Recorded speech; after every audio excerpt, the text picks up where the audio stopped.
Welcome to the Rainmaker Podcast with your host, Guy Costin. The goal of this podcast is to give listeners a unique look into sales strategies from top industry executives.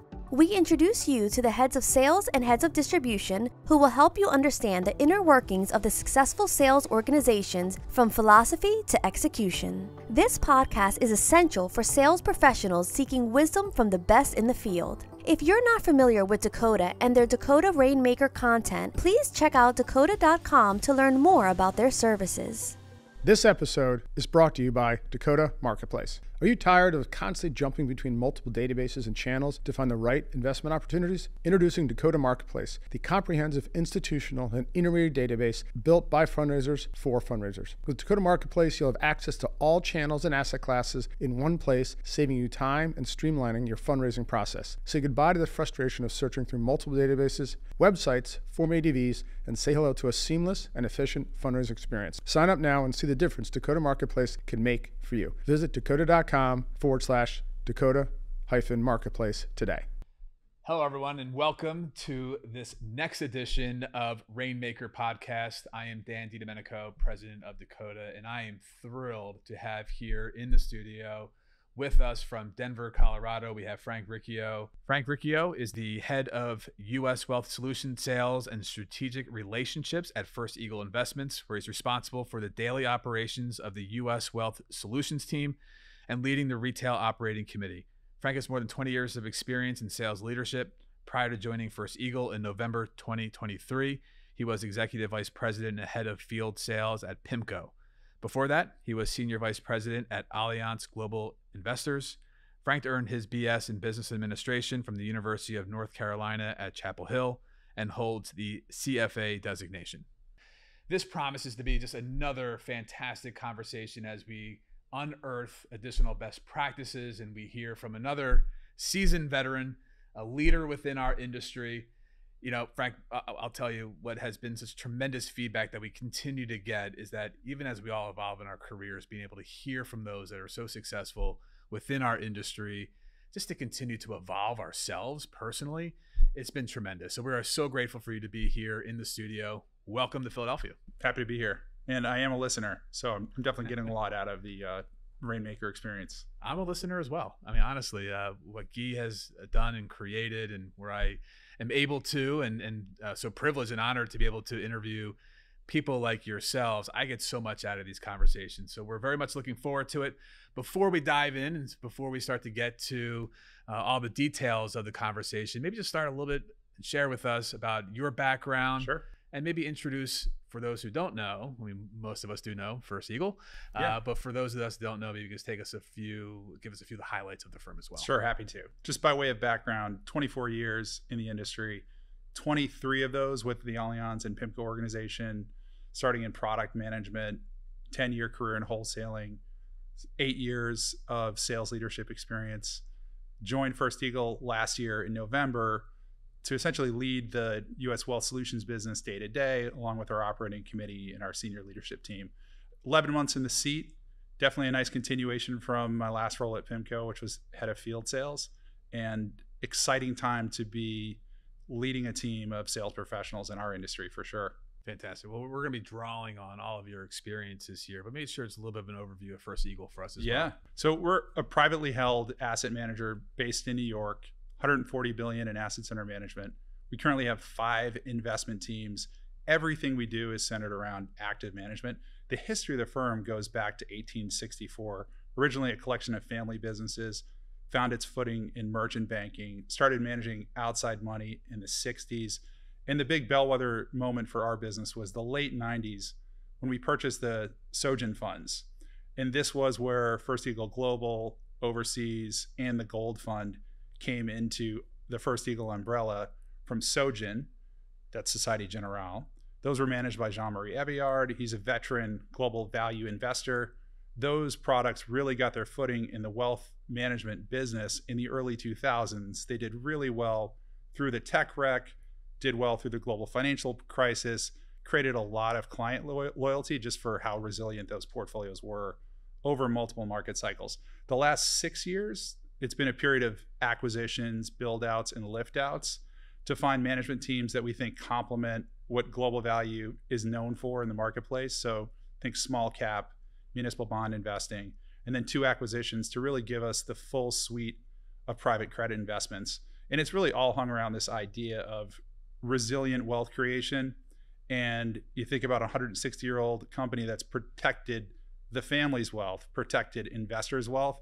It's really about intergenerational wealth transfer and just resilient wealth creation. And that's an incredible history, an incredible legacy. Now it's building upon that, right? Yep. And to have that kind of sustainability in the marketplace, you always have to be thinking about growth.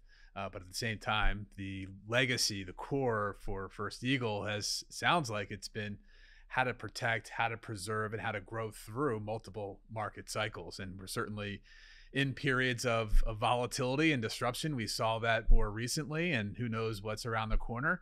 But a very cool and interesting spot for you to land at First Eagle to take them into that next leg of growth. And maybe you can talk about that for us. Where are you focused, your sales team, your efforts? Yeah. How are you all organized in terms of distribution? Yeah, happy to. So what I love is before I even got into the seat last November, the firm had identified client-facing resources as extremely important to growth within the wealth management channel. We just don't know a better way to do it. So for our size, $140 billion asset manager, you could argue we're over-indexed on the sales side. We have 110 people within the U.S. Wealth Solutions Group, 38 wholesalers, 5 hybrids, 22 internals. We have 5 CSAs that are supporting the internals and externals. We have a 13-person retirement team, an 11-person national accounts team. So when it comes to how we're organized in the field, we have a wire and RIA focused team and a national sales manager that leads that endeavor. Not channelized. These are dechannelized territories, but with the majority of their opportunity being wire RIA. Mm-hmm. We also have an independent broker-dealer channel. Again, wholesalers that are focused on the IBD channel, but everybody has some exposure to all 3 channels essentially. And I would also mention, when it comes to the major metro markets, we've identified 9, which we would call major metros. These are the major money centers. We're double down. We have 2 wholesalers in those markets just to make sure that we're going as deep as we need to represent our products and services. I mean, that is tremendous depth and coverage, but I love that focus too, right? Where you're able to identify what is an area where you feel as though you could be most effective, and let's drill down there. Let's go deep. So maybe you can just help us just understand, how do you organize and marshal all those resources?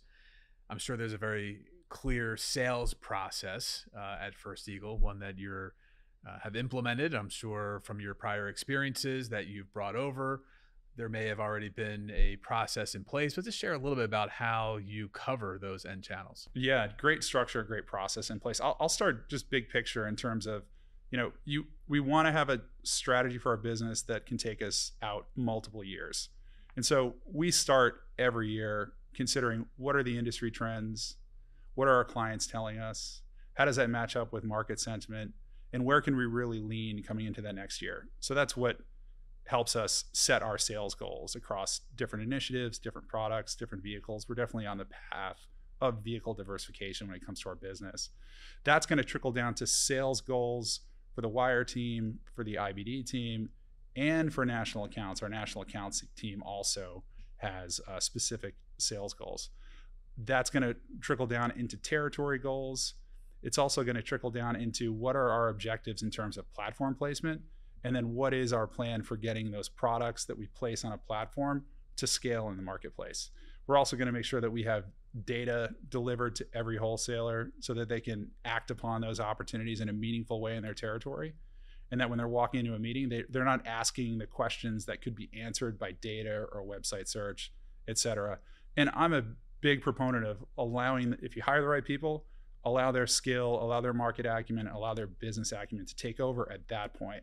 We're obviously going to be coaching and watching trends as time goes on, but we really want to just empower great salespeople, great national accounts managers, great retirement professionals to do their job as well as they possibly can. So it sounds like there's a lot of detail along the way, from first starting with the trends, establishing the sales plan, establishing the goals, and then allowing that to ultimately dictate how are you going to target your underlying resources, your sales professionals that are covering those different territories.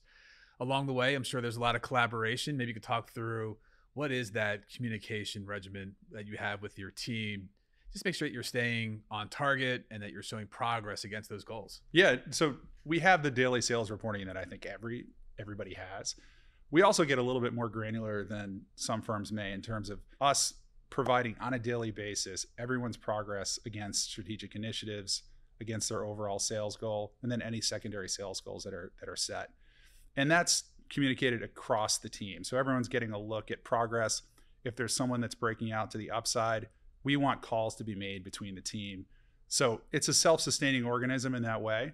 We think there's a lot of collaboration that goes on in the field on their own volition. But in terms of the structure that we put around it, as a team, we meet monthly. I lead a call for the entire U.S. Wealth Solutions organization.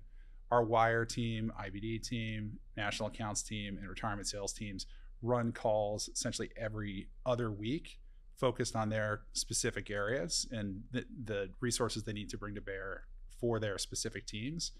And then monthly, I think the most important check-in we do is what's called a trending report. This is something that was in place well before I got here, but I think it's a really great way for every territory to take a look at how they're spending their time by channel, by firm, by product, and by initiative. And that's a coaching conversation with the national sales manager within that market on a monthly basis. And it's a really good check for all of us. I'll look at it from the top down, but really everybody's getting a look at their specific business from that lens. Obviously, we're going to do more coaching with some of our newer members of the team who probably need a little bit more guidance. But generally speaking, that trending report is what we use to keep ourselves on task throughout the month.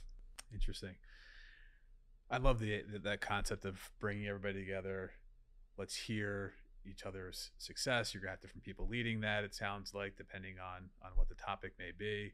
But that's just that ability just to cross-pollinate, share, hey, here's where we are being really successful. What can we learn from that? How can we apply that across other regions or vice versa? Here are some of the challenges out there, and maybe that's going to have you reevaluate where it is that you're spending time and resources. So those pivots are quite important as we think about the evolving marketplace and where interest may lie. It sounds like you travel quite a bit, Frank, from what you were talking about earlier. And before we even got on here, being in Denver, traveling around, and you're heading up to Boston. Talk about the other mechanisms by which you're collecting feedback from your team. Are you visiting with each of those team members? Are you going into their territories? Are you trying to hear firsthand what some of their client engagements may be like? Yeah, I think you touched on something that's really important for me as a leader. It's really hard to lead a sales organization if you don't have a firsthand understanding of what's going on with clients, not just at the home office, but also in the field. So we have a couple of feedback mechanisms I think that are important. So one is we have what we call the sales council to management. It's something that's common in our industry, quite frankly, but we find it really valuable. This is a group of senior wholesalers that are a resource to management. They're also a representative of the team to stakeholders across the organization. We have co-chairs for the SCTM. Those individuals are people that I am in contact with a couple of times a week, be it on market sentiment or something that we need to make a decision on right away that requires their input. So that's an important feedback mechanism. You know, in Denver, I have relationships with advisors in the market. I'll be in the market with Chris Saylor, our local wholesaler, from time to time, introducing him to people that I know in market, or just being there as a resource and being there so that, you know, when I'm representing the firm and trying to help us figure out what our way forward is, I have the knowledge I need to make those decisions. We also have, again, another industry standard practice, but an important one, which we just started this year, is a council of our best advisors. And they're engaging with senior leadership. We give them sort of an inside look at the firm, and it's a two-way street, and they really do help us. They're a good check on our strategic plan. They're a good check on product development. And it's a great way for me to stay informed. That's wonderful. I mean, talk about taking client feedback just to that next level. Yeah. Having a council of your most trusted advisors that can help shape that direction with their input. I'm sure they love the fact that they're able to have a voice to be able to not only learn from you all, but then be able to share where they believe from their practice what would be most helpful for them to drive the end result that they need for their clients. So we talked about, I mean, that's the great qualitative feedback that you need to get in order to set the right direction. I'm sure that really gives you a good clarity into where you want to take your sales efforts. Talk to us a little bit about, from what you're already sharing, this is a bit of a leading question, data, reporting, sounds like it's very important to you all. How are you leveraging then a CRM to organize all of that data on both sides, right? What are you providing to your sales team, as well as what are you able to lift out of it? So the output of that to help you in your measurement of progress, be able to report up to the powers to be. Yeah. First Eagle. Yeah. We're trying to avoid garbage in, garbage out with CRM. So we spent a lot of time making sure that CRM is incredibly easy to interact with. So we have an app. It's a customized app for First Eagle. There's a programmer that's worked with a firm for a while that left a larger firm to go to a smaller firm. They developed a talk to text CRM app, which is on everyone's phone. After the meeting, the input, super simple. They can talk their notes into CRM. So we're capturing a lot better data now and higher quality data, which is just making our CRM environment a lot richer. I'd say there are two ways in which we're using CRM that I think are adding a lot of value. One is we're very serious about the pipeline functionality within Salesforce, and we use that actively. In fact, on the wirehouse side of our business, the national sales manager has his team doing pipeline calls every week. Everything for him starts with the pipeline. And then on the campaign side, we do run our campaigns through Salesforce. We're very serious about making sure that we maximize our conference spend. We have a senior sales leader who is 100% focused on maximizing our conferences. And so we think the warmest touch, the best lead is a follow-up from one of those conferences. So a lot of what we're putting through the campaign tool within Salesforce is related to our conferences, making sure that our internals have a follow-up conversation directly after those meetings. We're watching that as closely as we possibly can to maximize that spend. And we find the ROI on those events when we do it the right way is a lot better than when you don't. Let's put it that way. So you're creating efficiencies for your team by allowing them to use the tool to maximize the time and the quality of the feedback. You made it easy for them. And out of that, then you're able to more accurately measure where it is that you stand, either in terms of pipeline or where it is that you should be focusing your energy. Clearly the conferences and the ROI and having people attend a conference, that creates an incredible touch point. You already now have the baseline for you then to follow up. Yep.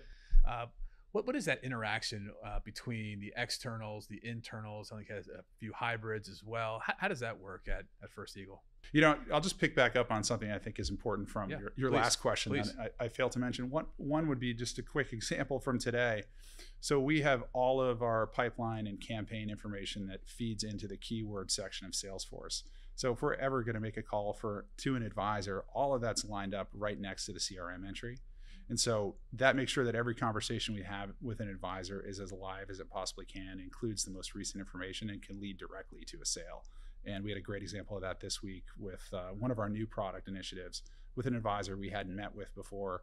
Last minute internal, making calls for the external to get an appointment in a drive zone that he was going to be in the next couple of days. Reached out based on some of the information we had related to opportunity with that new product initiative. Gets the meeting in the office after a bunch of no's prior to that, and we're able to close $4 million in business. So just a recent example of, I love that. Us using the data. So that's a great journey, right? That you just very clearly were able to use the data to see what was that first touch point, what was successful. Now, how can we replicate it? Yeah. How can we do more of it? Yeah. So again, getting back to the follow-on question about your externals, your internals, and this is sort of driving at how else is data being used to cover the end markets, right? So if you're defining your TAM, your total addressable market, who is it then that's within that journey, the role of your internal versus your externals? Mm-hmm. Is it the traditional internals is trying to open up those new relationships, whereas the external is fostering those relationships? How does that work at First Eagle? So for us, the most important role for the internal is to support the external in partnership on the largest clients and the largest prospects in that market. That's just what the data has told us over a long period of time very consistently. So with that in mind, our two top segments are top client, top prospect. That's where the internal and the external are working hand in glove. We do have the internal scheduling. Now, one of the reasons why is that one of arguably the best ways to close a great call with an advisor on the phone is to ask for the meeting when your external is in town next. So that's a great indication for us that our internals are being effective on the phone. It's how many meetings are you scheduling? How many opportunities are you opening up for your external? How many pipeline opportunities are you getting for your external over the course of a month? So that's really one of the key ways that we measure. We obviously have our internals making follow-up calls from conferences. We think those are high value. We really want to make sure that anytime an internal is making a call to an outside client, that they have a reason and purpose for making that call. There's very little, let's call it, cold calling or prospecting for prospecting's sake. We only have 2-to-1 when it comes to externals to internals right now. So we have to be very careful about how our internals spend their time and really focused on like what we think are those critical opportunities and critical responsibilities.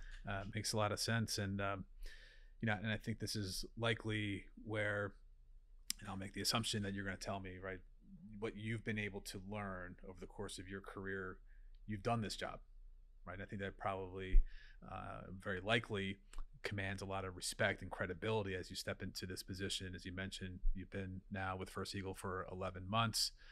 As you're thinking through and thinking about your leadership style, I'm hearing a great combination between that qualitative, that high touch, that direct feedback, being very close with your investment sales professionals, as well as using the data to help inform your decisions and where it is that you want your team to be spending their time.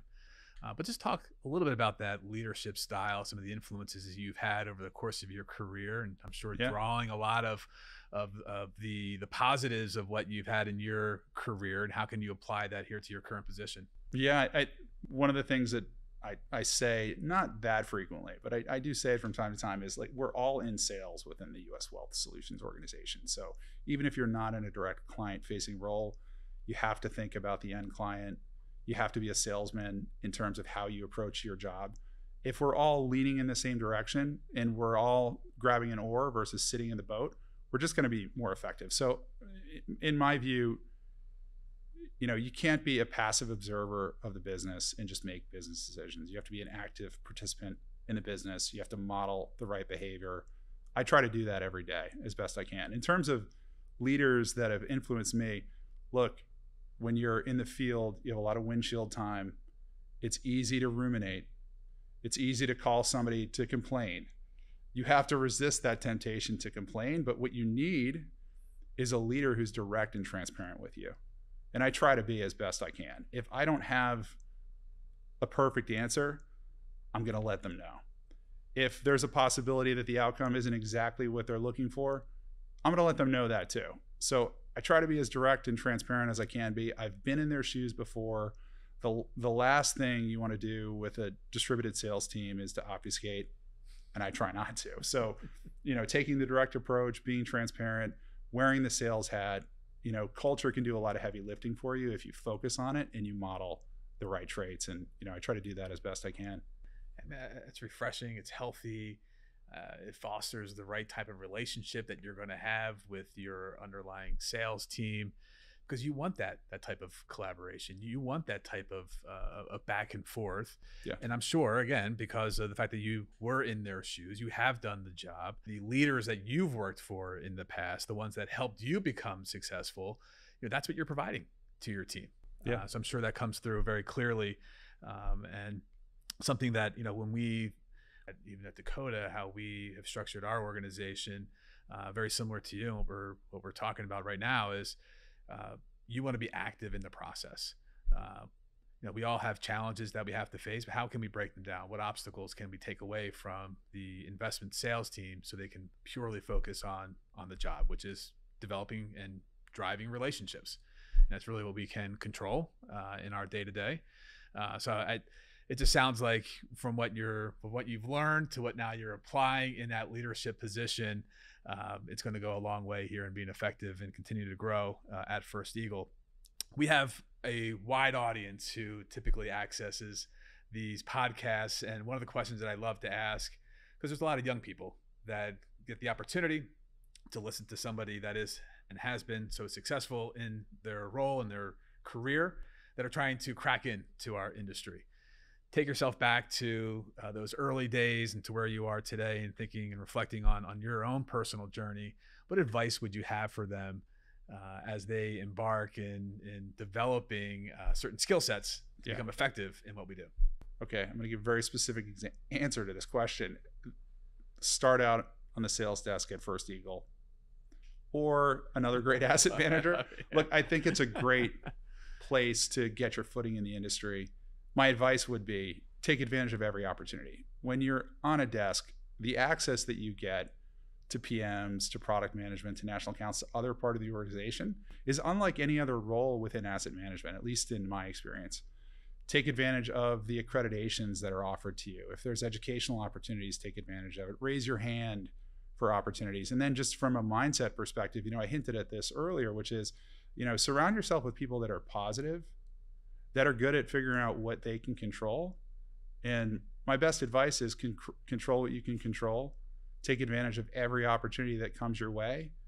There's a lot that's floating around in the ether at asset management firms. Try to learn as much as you can. From our sales desk, the path can go in multiple directions. It doesn't have to be direct linear road to external sales. It can be national accounts.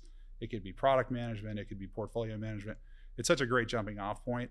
And this is a unique industry in terms of the skills that you can develop. You have to have people skills, but you also have to have investment acumen, and you need to be able to put it all together. And the sales desk is such a great place for individuals to do that. And stay on the desk until the phone is no longer heavy, because that skill of being able to pick up the phone, accept rejection, take that input, craft your story in a different way, and try again is just a skill that would help you in really any endeavor or career opportunity that you're going to have in the future. I love that. I'm gonna have to steal that one. Please do. Stay on the desk until the phone isn't heavy. That's a really good one. I mean, look at it, but it also speaks to a couple of things that you said, where you want to surround yourself with those optimistic voices. It's hard. You're going to get a lot of rejection, right? But if you want to surround yourself with those positive voices, those more optimistic voices, to know that if you're doing the right things, you're creating the right habits, good things along the way, and it may take time, they tend to happen if you're doing the right things. Yeah. Right? And that gets back to what you said, control what you can control. And I love that notion of raise your hand, right? Yeah. Be willing to take a unique opportunity. It may not have been the clear next step that you projected. Mm-hmm. You just don't know where it's going to lead though. Mm-hmm. And to give you that additional experience, perspective, and that's something that you can carry with yourself into any position. That's fantastic advice. Along the lines of advice, being now a sales leader, and this could also be something where you can call out maybe some practices with prior leaders that can go nameless that you would say avoid. But what advice would you have for a sales leader, someone in your position, that you would want to provide here, and just give us a little bit of guidance in how you would talk about best practices within our industry? Yeah, I mean, one thing I try to keep in mind, I think, is just good general advice for a sales leader, and especially one that is leading like a distributed sales force, is part of our job is to do the worrying for our salespeople. So that's our job. It's to solve those problems when they come up. If there were no problems, there would be no leaders or managers. You wouldn't need them. So, make sure that you're doing the worrying for your team as much as you can. And when you make an ask of the team, you know that you're making that ask because there was no other option than to ask for it. I would also say, remember, culture is probably the biggest lever you can pull in an organization. Yes, as a leader, you get to make decisions, but generally what's going to work for you over time is the type of culture that you develop at that firm. So I spent a lot of time thinking about, am I modeling the best practices? Am I a culture carrier for the firm? Is our leadership team carrying the culture for the firm? Because when we're sleeping at night or we're not in market with wholesalers, that is going to be in the back of their mind. Who do they work for?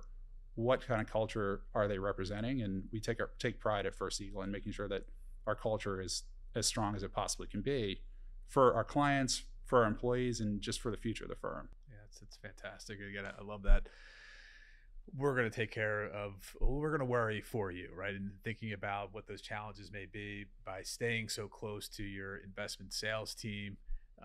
These are, and by staying so in touch and in tune with what's occurring out there, you can be on the front lines with them to understand what are those obstacles for you then to think about, what is it that we can put into place, or what tool can we provide them to help clear those obstacles. And that leads into my next question, which, what are those top challenges that you're feeling, that you're facing today on a day-to-day basis? Yeah, for me, it's balancing the time I'm spending with clients, the time I'm spending thinking about our business, the time I'm spending interacting internally. It's that balance and maintaining that over time.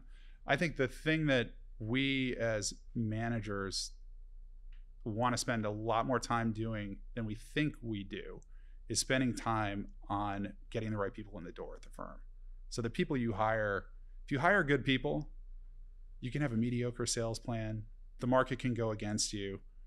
Good people can fill in a lot of the cracks in your organization or the cracks in your sales plan.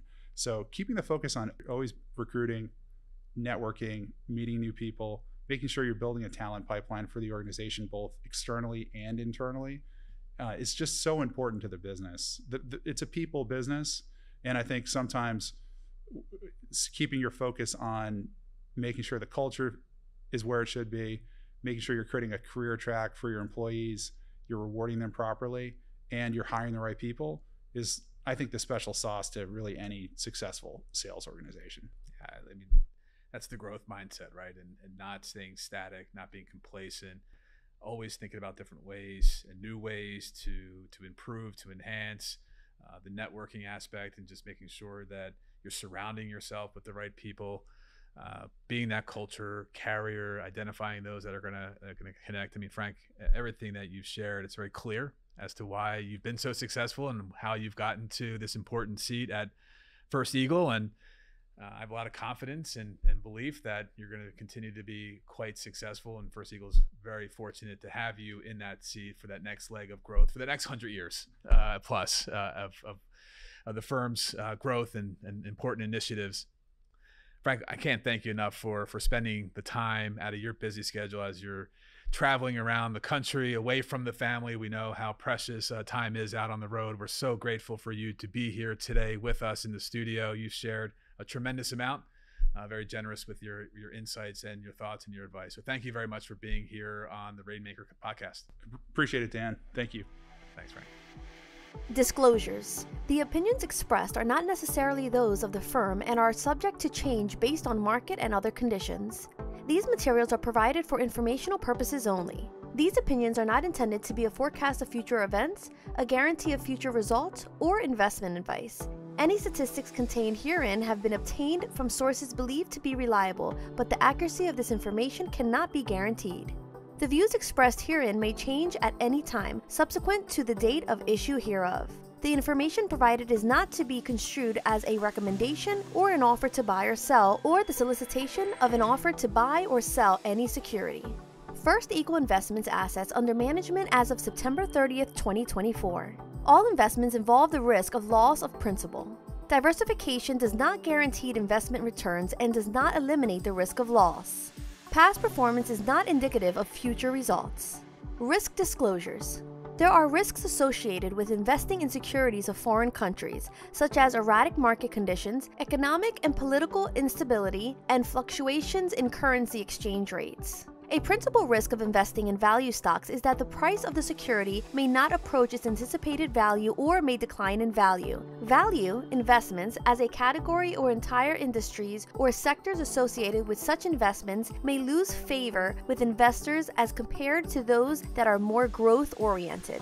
Investment in gold and gold-related investments present certain risk and returns on gold-related investments have traditionally been more volatile than investments in broader equity or debt markets. Investors should consider investment objectives, risks, charges, and expenses carefully before investing. The prospectus and summary prospectus contain this and other information about the funds and may be obtained by visiting our website at www.firsteagle.com or calling us at 800-334-2143. Please read our prospectus carefully before investing. FEF Distributors, LLC, FEFD, SIPC, a limited-purpose broker-dealer distributes certain First Eagle products. FEFD does not provide services to any investor, but rather provides services to its First Eagle affiliates. As such, when FEFD presents a fund, strategy, or other product to a prospective investor, FEFD and its representatives do not determine whether an investment in the fund, strategy, or other product is in the best interest of or is otherwise beneficial or suitable for the investor. No statement by FEFD should be construed as a recommendation. Investors should exercise their own judgment and/or consult with a financial professional to determine whether it is advisable for the investor to invest in any First Eagle fund, strategy, or product. The First Eagle funds are offered by FEF Distributors, LLC, a subsidiary of First Eagle Investment Management, LLC, which provides advisory services. First Eagle Investments is the brand name for the First Eagle Investment Management, LLC, and its subsidiary investment advisors. 2024 First Eagle Investment Management, LLC, all rights reserved. You can find this episode and others on Spotify, Apple, or your favorite podcast platform. We are also available on YouTube if you prefer to watch while you listen. If you would like to check up on past episodes, check out our website, dakota.com. Finally, if you like what you're hearing and seeing, please be sure to like, follow, and share these episodes. We welcome all your feedback as well. Thank you for investing your time with Dakota.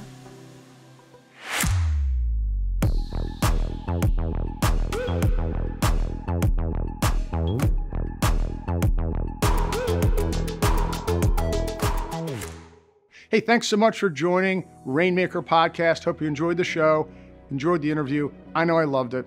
And hey, if you wake up in the morning and you raise money for an investment firm, you do cold outreach, whether you're a sales leader or salesperson, and you don't know about Dakota Marketplace, we would love to show it to you. It's world-class. It's used by over 880 investment firms and over 3,600 individual salespeople. To learn more, go to dakota.com and click on a free trial.